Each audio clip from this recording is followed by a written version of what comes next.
Hello friends, I hope you all are doing good. So friends, आज हम करने वाले हैं क्लास सिक्स्थ मैथ्स। और मैथ्स में हम लेसन नंबर 2 जिसका नाम है एंगल्स, ये लेसन देखने वाले हैं। आज की वीडियो हम बेसिक देखेंगे, कल हम एक्सरसाइज करेंगे। तो अगर आप चैनल पे नए हैं तो चैनल को ज़रूर से सब्सक्राइब कर लीजिएगा। वीडियो को अभी तक लाइक नहीं किया तो वीडियो को लाइक कर दीजिएगा। Let's begin the video.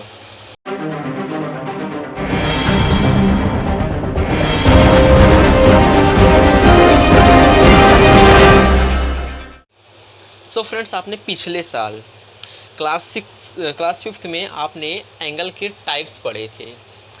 Don't worry, अगर आपको नहीं आता है तो मैं आपको फिर से बताता हूँ। एंगल्स के एक्चुअल रियल लाइफ में 3 टाइप होते हैं। फर्स्ट है हमारा, इसके एंगल के 3 टाइप होते हैं। फर्स्ट है हमारा right angle triangle,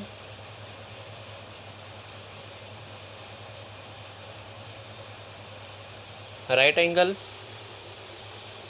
and friend second है हमारा एक्यूट एंगल।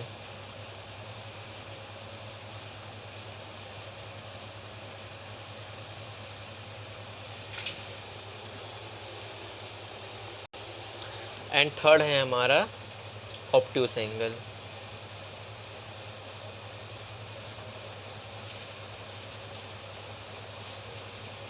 ओके, एंगल्स के मेन 3 टाइप होते हैं। पहला है राइट एंगल ट्राइंगल, फिर उसके बाद हमारा आता है एक्यूट एंगल, देन आता है हमारा ऑब्ट्यूस एंगल। अब इसके डिग्रियों के बारे में बात कर लेते हैं। सो दोस्तों, राइट एंगल एक्चुअल में दिखता कैसे है? तो राइट एंगल कुछ इस प्रकार का दिखता है। कुछ इस प्रकार का आपको राइट एंगल दिखता है। दोनों लाइन आपको दोनों लाइन स्ट्रेट रहती है। ये एक लाइन सी स्ट्रेट रहेगी और सेम ये लाइन स्ट्रेट रहेगी। इसे हम राइट एंगल कहते हैं। तो सर, एक्यूट एंगल किसे कहते हैं? सो बच्चों, एक्यूट एंगल हम उसे कहते हैं जिसका जो बेस रहता है, बेस एकदम स्ट्रेट रहे। ओके, बेस एकदम स्ट्रेट रहे। पर एक्यूट एंगल में ये 90 डिग्री नहीं रहता है। ये 90 डिग्री से थोड़ा सा झुका हुआ रहता है, थोड़ा ऐसे लेफ्ट में गया रहता है, राइट में गया रहता है। ओके, कुछ इस तरह का हमारा एक्यूट एंगल दिखता है। तो ऑप्टिक्स एंगल किस प्रकार का दिखता है? सो बच्चों, ऑप्टिक्स एंगल भी ऐसे ही दिखता है। नीचे बेस एकदम स्ट्रेट रहेगा। ओके, और ये राइट हैंड साइड से लेफ्ट हैंड साइड आएगा। कुछ इस तरह से ये दिखता है हमारा ऑप्टिक्स एंगल। ओके फ्रेंड्स, आपको यहाँ तक का समझ में आ गया होगा। राइट एंगल दोनों लाइन स्ट्रेट रहती है। एक्यूट एंगल की एक लाइन स्ट्रेट रहती है और एक लाइन थोड़ी बेंड रहती है। और ऑप्टिक्स एंगल की लाइन जो रहती है वो लेफ्ट हैंड साइड पे बेंड रहती है। एक्यूट की राइट में और ऑप्टिक्स की लेफ्ट में। ओके, तो अभी हम देखते हैं राइट एंगल कितने डिग्री का रहता है। तो बच्चों, राइट एंगल हमारा परफेक्ट 90 डिग्री का रहता है। ओके, राइट एंगल हमारा 90 डिग्री का रहता है। तो एक्यूट एंगल कितने डिग्री का रहता है? तो एक्यूट एंगल हमारा रहता है less than 90 degree. Less than 90 degree मतलब 90 से थोड़ा कम रहता है। अब वो 89 भी हो तो हमारा वो एक्यूट एंगल होएगा। और ऑप्टिक्स एंगल फिर कितने डिग्री का रहता है? तो ऑप्टिक्स एंगल रहता है हमारा मोर देन 90 डिग्री। अब अगर वो 91 है तो भी वो हमारा ऑप्टिक्स एंगल ही कहलाएगा। ओके, तो आई होप सो आपको इस बेसिक्स क्लियर हो गया होगा। तो एक शॉर्ट रिवीजन, एंगल्स के कितने टाइप होते हैं? तो एंगल के बेस 3 टाइप होते हैं। एक है हमारा राइट एंगल, एक है एक्यूट एंगल और एक है ऑप्टिक्स एंगल। राइट एंगल हमारा कुछ इस तरह का दिखता है, एक्यूट एंगल इस तरह का, एंड ऑप्टिक्स एंगल कुछ इस तरह का दिखता है। राइट एंगल हमारा परफेक्ट 90 डिग्री का रहता है और एक्यूट एंगल हमारा लेस देन 90 डिग्री, 90 डिग्री से कम रहता है। और ऑप्टिक्स एंगल हमारा 90 डिग्री से ज़्यादा रहता है। चाहे वो 91 हो तो वो हमारा ऑप्टिक्स एंगल कहलाएगा। तो आई होप सो आपको यहाँ तक का क्लियर हो गया होगा। Let's move forward. So friends, अगर आप अपने टेक्स्ट बुक के पेज नंबर 5 पे आते हैं तो आपको ये देखने को मिल जाता है, कंप्लीट द फॉलोइंग टेबल। आपको नीचे टेबल कंप्लीट करना है। ओके, टेबल में एक्चुअल में है क्या, तो पहले वो देख लेते हैं। ओके, तो यहाँ आपको देखे रखा है एंगल, यहाँ कुछ एंगल आपको ड्रॉ करके दिया है, फिर यहाँ लिखा है name of the angle, vertex of the angle and arm of the angle. तो ये सारी जानकारियाँ हमें भरनी है। काफ़ी इजी है, बस आपको थोड़ा सा ध्यान देना है। तो अगर मैं आपको अभी पहले आपको समझाया हूँ एकदम बेसिक से नेम ऑफ द एंगल, तो आपको मैं बताया था इस तरह का रहता है उसे हम राइट एंगल कहते हैं। ओके, जो इस तरह का रहते हैं उसे हम एक्यूट एंगल कहते हैं, एंड जो इस तरह का रहता है उसे हम ऑब्ट्यूस एंगल कहते हैं। तो यही तीनों के हिसाब से यहाँ पे दिया है। यह आपसे एक तरह से आपको माइंड टेस्ट हो रहा है। यहाँ पे टेक्स्ट बुक में आपको माइंड टेस्ट करने के लिए दिया है कि आप पिछले साल पढ़े आपको कितना आता है। तो देखिए नेम ऑफ द एंगल, तो ये आपको किस प्रकार का दिख रहा है? आपको सेकंड वाले के जैसा दिख रहा है, सेकंड वाले के जैसा। ओके, तो ये है हमारा एक्यूट एंगल, तो आप यहाँ लिख लीजिएगा एक्यूट एंगल। ओके, ये हमारा एक्यूट एंगल है। अगर आप सेकंड वाला देखें तो सेकंड वाला भी एक्यूट एंगल ही है, बस उसे घुमा दिया है। जो फिगर उसको इस तरह से बनाना था वो उसने इस तरह से बना दिया है। ओके, खाली वो फिगर को उल्टा बना दिया है। तो आप कंफ्यूज मत होइए, वो कंफ्यूज करने के लिए आपको उल्टा बना ड्रॉ करके दिया है। अब थर्ड वाला देखिए, थर्ड वाला राइट एंगल है, सॉरी थर्ड वाला आपका राइट एंगल है कुछ इस तरह से, पर उसने आपको उल्टा बना के दे दिया है कुछ इस तरह से। ओके, थर्ड वाला भी आपका राइट एंगल है।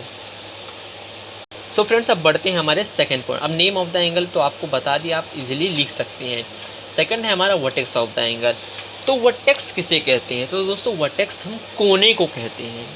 Okay, vertex of the angle, तो इस एंगल का ये तीनों जानकारी इसमें भरना, इस एंगल का इसमें, इस एंगल का इसमें। तो आप कंफ्यूज बिल्कुल मत होइएगा। तो चलिए पहले एंगल की बात कर लेते हैं। अब नेम तो हमने देख लिया, vertex, vertex of the angle. तो हमारे ये एंगल का वर्टेक्स क्या है? तो ये एंगल का हमारा वर्टेक्स वाई है। तो यहाँ हम लिख देंगे वर्टेक्स वाई, या फिर पॉइंट वाई आप ले सकते हैं, पॉइंट वाई। यहाँ आप लिख लीजिएगा angle Y, angle Y. Okay, angle Y आप लिख लीजिएगा, एंगल वाई, क्योंकि यहाँ एंगल के बारे में पूछे तो हम एंगल लिखेंगे तो ज़्यादा अच्छा रहेगा। फिर सेकंड वाले में देखें तो हमारा वर्टेक्स क्या है, कोना क्या है? तो हमारा कोना एम है, तो यहाँ लिख लीजिएगा आप एंगल एम। फिर थर्ड वाले में देखें तो थर्ड वाले में हमारा कोना ओ है, तो यहाँ लिख लीजिएगा आप एंगल ओ। तो आई होप आपको यहाँ तक का क्लियर हो गया होगा। अब लास्ट एकदम आपका बचा है जो है हमारा आर्म ऑफ द एंगल। भाई आर्म क्या होता है? जैसे आपका शोल्डर रहता है, आपका शोल्डर रहता है, तो इसमें भी शोल्डर है। तो जी हाँ, इसमें भी शोल्डर है, इसका भी शोल्डर है। आपको दिखाता हूँ इसका शोल्डर कहाँ है। ओके, तो ये जो आर्म है, ये एक लाइन, ये एक लाइन, ये एक लाइन, ये एक लाइन, ये और ये, यही तो है इसका आर्म, यही इसका आर्म है। तो यहाँ हमें लिखना है पॉइंट पी, यहाँ में पॉइंट लिखना है, point P and point R. बस ये बॉक्स में ये लिखना है, क्या लिखना है आपको? Point P and point R. यही आपका आर्म ऑफ द एंगल, ये एंगल का आर्म यही है, point P and point R. तो सेकंड वाले का क्या है? ओके, सेकंड वाले का है आपका point L and point N. आपको यहाँ लिखना है point L and point N. फिर थर्ड वाले में आपको लिखना है point B and point S. तो कितना इजी था। ओके, एक्टिविटी था, यह आपको आना ज़रूरी था।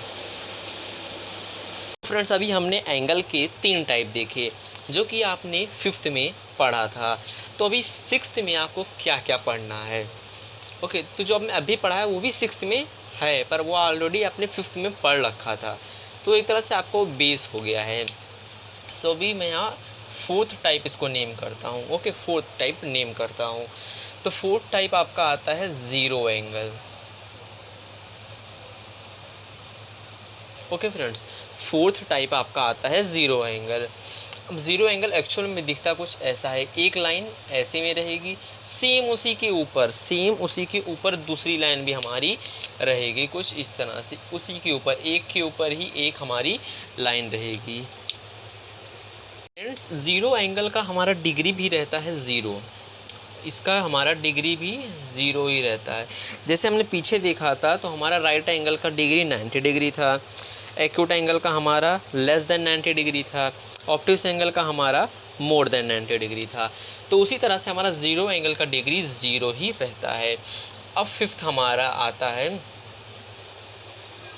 सो फ्रेंड्स हमारा फिफ्थ नंबर पे आता है straight angle.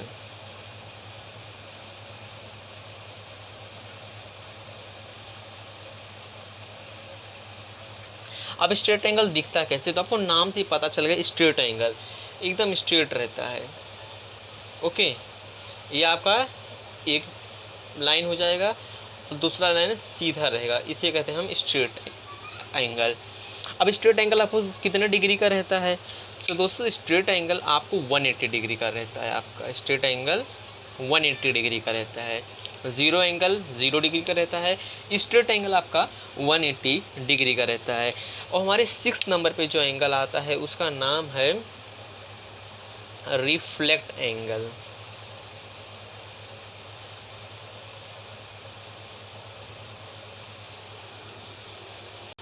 So friends reflex angle आपको कुछ इस तरह का दिखता है। एक लाइन आपका एकदम स्ट्रेट रहने वाला है, सब जितना एंगल है सबका आपका एक लाइन स्ट्रेट ही रहने वाला है। तो अब रिफ्लेक्शन एंगल का आपका कुछ इस प्रकार का आपको देखने को मिल जाएगा। ये रहेगा आपका रिफ्लेक्स एंगल। अभी कितना डिग्री का रहता है? सो दोस्तों ये आपका 180 डिग्री से लेके 360 डिग्री के बीच में आता है। ओके, 180 डिग्री से लेके 360 डिग्री के बीच में आता है। अब आपका वो 181 हो जाए या आपका 359 हो जाए, ओके, पर 180 नहीं होगा और 360 नहीं होएगा। ओके, आपका ये दोनों के बीच में रहेगा, उसे हमें रिफ्लेक्स एंगल कहना है। फिर अब हमारा 7वें नंबर पे आता है कंप्लीट एंगल।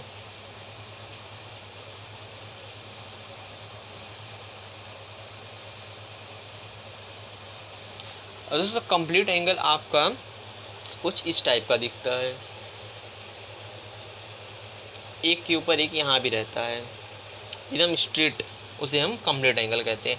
ये आपका 360 डिग्री का रहता है। ओके फ्रेंड्स, तो आपको इतना समझ में आ गया होगा। तो अब ज़ीरो एंगल और कंप्लीट एंगल एकदम सेम दिखता है। एक के ऊपर एक लाइन ज़ीरो में भी रहता है और एक के ऊपर एक लाइन कंप्लीट एंगल में भी रहता है। तो इसे कैसे क्लियर करें कि अगर आपको कोई डायग्राम दे देगा तो आपको पहचान में कैसे आएगा कि कंप्लीट एंगल है कि ज़ीरो एंगल है? तो इसका एक ट्रिक है। ओके, तो फ्रेंड्स एकदम ध्यान से देखिएगा, ये हमारा 2 मार्कर है। ओके, जब मार्कर एक के ऊपर एक है, समझ लीजिए आपकी बेस है, जो लाइन मैंने बेस ड्रॉ किया है, ये वाली लाइन रेड वाली, ये आपका रेड वाला है और ये ब्लू वाला है। ओके, इस तरह से, तो ये आपका ज़ीरो एंगल कहलाएगा। ओके, ये आपका ज़ीरो एंगल कहलाएगा। अगर ये ब्लू वाले को थोड़ा ऊपर उठाता हूँ कुछ इस तरह से, तो ये आपका एक्यूट एंगल कहलाएगा। एकदम ध्यान से देखिएगा, अगर एकदम स्ट्रेट हो जाए, दोनों लाइन एकदम स्ट्रेट हो जाए, तो ये आपका राइट एंगल कहलाएगा। ओके, अगर मैं इसको थोड़ा सा राइट एंगल से थोड़ा इधर कर दूँ तो ये आपका ऑब्ट्यूस एंगल कहलाएगा। ओके, क्योंकि राइट एंगल से दोनों लाइन सीधी नहीं है, थोड़ी स्लांट है। ये लाइन आपकी वैसी रहेगी, खाली ब्लू वाला जो है वही आपका हिलेगा। एंड ये ब्लू वाला देन आपको एकदम स्ट्रेट कर दो तो आपका स्ट्रेट एंगल कहलाएगा, जो कि मैंने आपको 5th नंबर पे समझाया, एकदम स्ट्रेट एंगल। ओके, एंड ये ब्लू वाले को थोड़ा और नीचे कर दूँ तो ये देख रहे हो आपको, ये देखिए, ये आपका रिफ्लेक्शन एंगल बन जाएगा।